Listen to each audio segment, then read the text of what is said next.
God incarnate wants to gain those after his heart. Do not live in vagueness, but obey his work.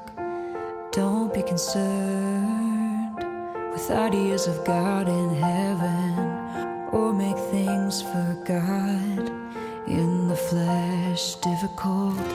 Those who obey him obey all of his plans.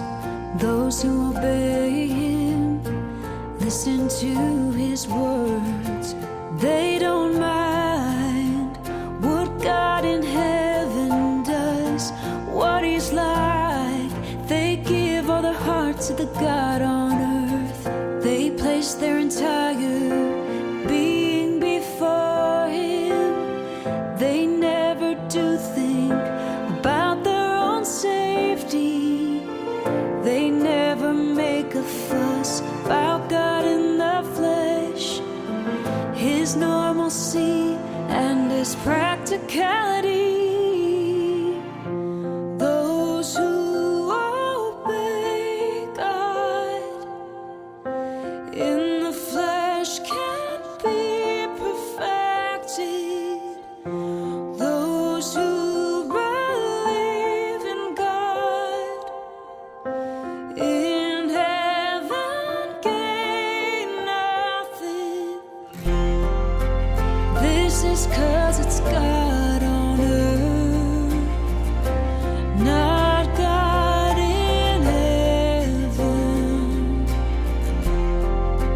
who bestows promises and blessings on humans. It's unfair to magnify God in heaven and see God on earth as an average person. God in heaven's great, wonderful, and he's wise. But God in heaven doesn't exist at all. God on earth's average and insignificant. He's very normal with no earth-shattering acts, and he has no extraordinary mind. He works, speaks in a normal, practical way. Although he does not speak through using thunder, he does not summon the wind and command the rain. He's truly God in heaven's incarnation, and he's truly God living amongst humans. Those who obey God in the flesh can't be perfected. Those who believe in God in heaven gain nothing. This is 'cause it's God on earth, not God in heaven, who bestows promises and blessings on humans.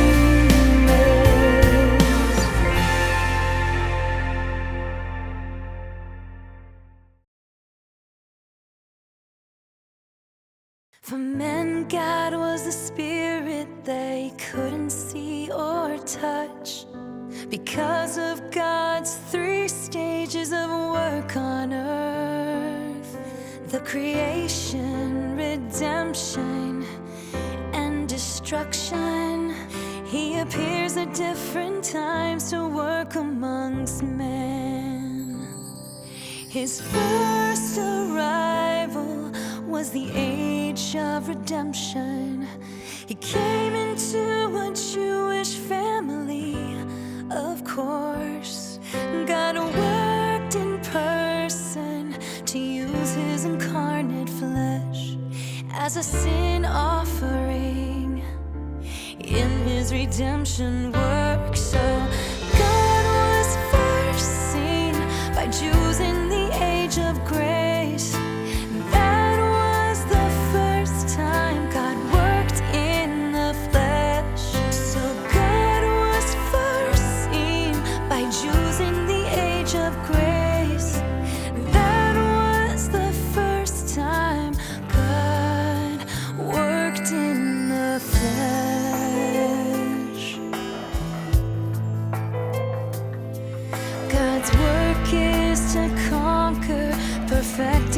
kingdom age. So he shepherds once more, working in the flesh. In the first stage he was the intangible spirit. In the last two his spirit realized as flesh. Thus God becomes human again in man's eyes, and he has none of the look and feel of God. Man has seen God as a male and a female, which is most shocking and puzzling to them. Time and again God's incredible work shatters long-held beliefs, leaves everyone stunned. Time and again God's incredible work shatters long-held beliefs. God is not just the Holy Spirit, the sevenfold or all-encompassing Spirit. He's also a regular human. He can become male or female. Both incarnations are born to man, yet they are not truly the same. One was conceived by the Holy Spirit, the other born of man, though derived from the Spirit. Both incarnate fleshes do God the Father's work, but one did redemption work, the other does conquest. Both of them represent God the Father, but one is the Redeemer with love and mercy, the other's of righteousness with wrath and judgment. One is the commander of the redemption work, the other one is the righteous God who conquers. Both incarnate fleshes do God the Father's work. Both do God the Father's work.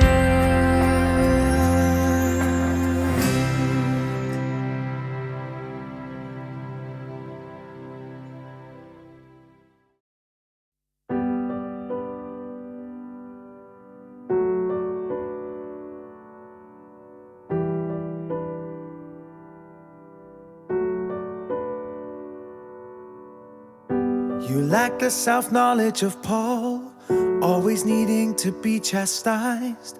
You need judgment to awaken. Chastisement is best for your lives. And when it is necessary, then there has to be chastisement of the arrival of the facts, for then you will fully submit. Without being chastised and cursed, you would refuse bowing your head. You'd be unwilling to submit. If there's no facts, there's no effect.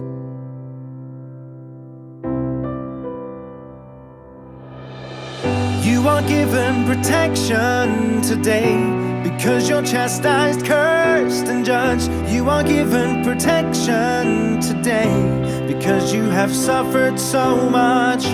If not, you'd have become depraved. God doesn't mean to give you a hard time. Man's nature is firmly entrenched for man's disposition to change. That's how it must be. You are worthless and too lowly. Without chastisement and judgment, it would be hard to conquer you. Your unrighteousness couldn't be suppressed. Your old nature's deeply rooted. If you were placed upon a throne, the height of heaven and earth's depth, you'd have no clue nor where to go. You don't even know where you're from. How could you know the Creator? Without today's timely judgment, your last day would have long appeared. Long appeared, yeah. given protection today. Because you're chastised, cursed, and judged. You are given protection today. Because you have suffered so much.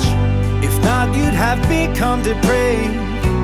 God doesn't mean to give you a hard time. Man's nature is firmly entrenched for man's disposition to change. That's how it must be. Without this timely chastisement, your fate would surely be at risk. And who knows how arrogant and how degenerate you would be. You are unable to control and to reflect upon yourselves. Judgment has brought you to today and has preserved your existence. You should do better to accept judgment and chastisement today. What other choices do you have than to submit and be this way? Be this way. You are given protection today. Because you're chastised, cursed, and judged. You are given protection today. Because you have suffered so much. If not, you'd have become depraved. God doesn't mean to give you a hard time. Man's nature is firmly entrenched for man's disposition to change. That's how it must be.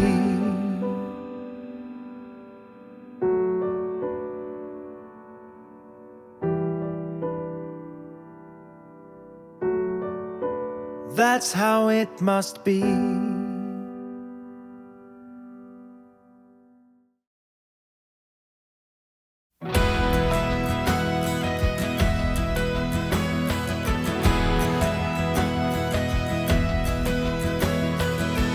God has saved you and chosen your fate, but if you refuse to satisfy Him and won't put the truth into practice and will not fight against your own flesh with a heart that truly loves God, you'll ruin yourself and be plunged into pain.